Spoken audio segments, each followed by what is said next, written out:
দেশের সন্ত্রাসী কর্মকাণ্ড বন্ধ করতে হবে, চাঁদাবাজি বন্ধ করতে হবে, দুর্বৃত্তনা বন্ধ করতে হবে, দেশের মানুষকে শান্তি দিতে হবে।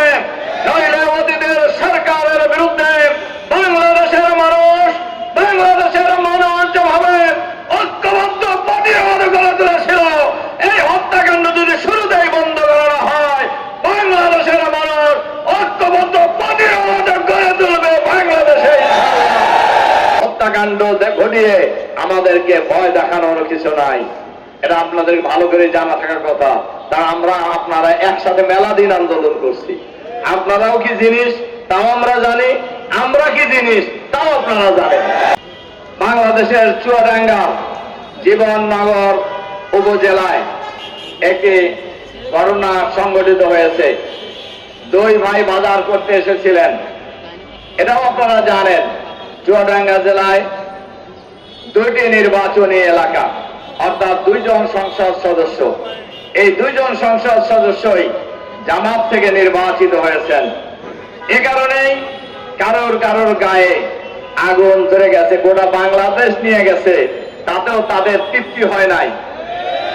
তারা সব নিয়ে নিলে পারলে তাও তৃপ্তি হতো কেন আমরা জানি না। অন্যের জিনিস খাইতে যারা মজা পায় তাদের কোনোদিন পৃথিবীতে তৃপ্তি হয় না। সেখানে দুইজন ভাই, আপন দুই ভাই, তারা বাজার করার জন্য গ্রাম থেকে শহরে এসেছিলেন। তাদের উপর আকস্মিকভাবে রামদা দাও কুড়াল নিয়ে হামলা করে তাদেরকে নৃশংসভাবে আহত করা হয়।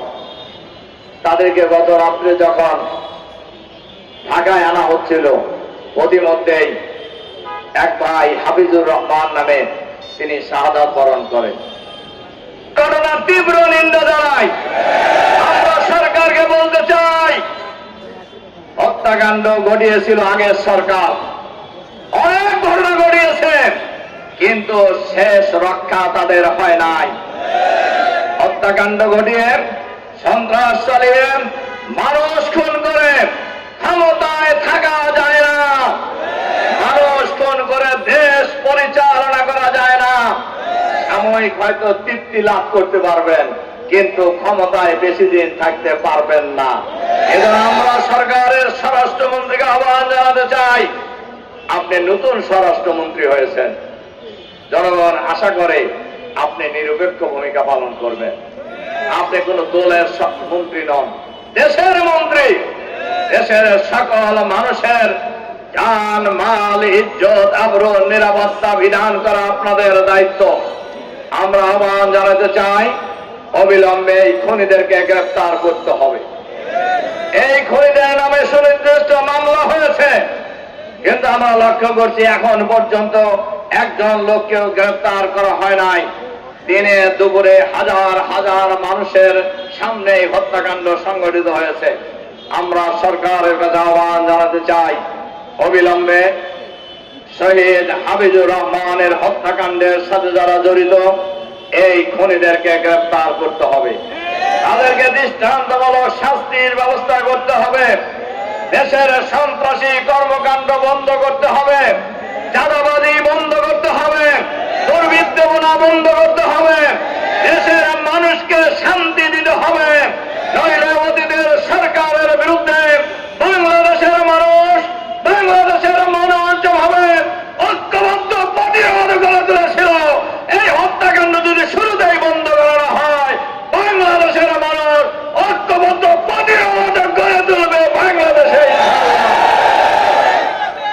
সংগ্রামী ভাই এবং বন্ধুগণ, এজন্য আমি আবারও সরকারের কাছে আহ্বান জানাতে চাই, অবিলম্বে সন্ত্রাসী কর্মকাণ্ডের সাথে যারা জড়িত তাদেরকে আপনারা চিহ্নিত করুন, গ্রেফতার করুন, বিচারের আওতায় নিয়ে এসেন। বাংলাদেশকে একটি শান্তির বাংলাদেশ হিসাবে প্রতিষ্ঠা করার চেষ্টা করুন।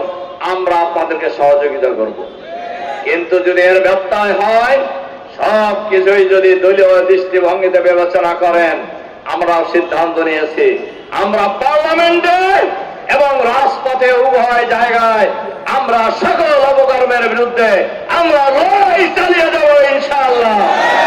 কাজেই হত্যাকাণ্ড ঘটিয়ে আমাদেরকে ভয় দেখানোর কিছু নাই। এটা আপনাদের ভালো করে জানা থাকার কথা। তা আমরা আপনারা একসাথে মেলা দিন আন্দোলন করছি। আপনারাও কি জিনিস তাও আমরা জানি, আমরা কি জিনিস তাও আপনারা জানেন।